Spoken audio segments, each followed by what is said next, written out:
Guys, narito ako sa likod ng bahay namin ngayon. Pagmumuni-muni sa aking nagawa. Hindi ko naman laging ginagawa yun eh.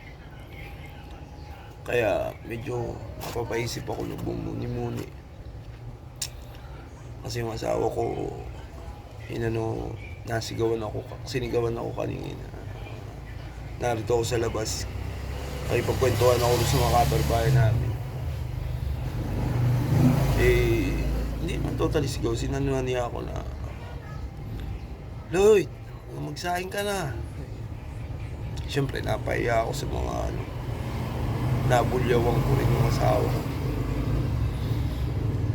Ngayon parang nagtatampo, hindi lumalabas ng kwarto. Narito ako sa labas ng bahay ko, ito kusina namin ito. Kasi ganda, nasa labas ako. Nakwento ako mga rin dito, mga tropa. Hindi na lumabas. Hey! Sabi ko. Nakita ako, magsaing ka nga. Sabi ko. Siyempre napahiya ako. Nasigawan ko rin siya.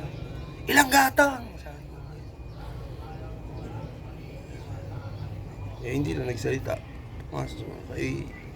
Ngayon hinihintay ko main-in yung sinaing. Iniin na lang.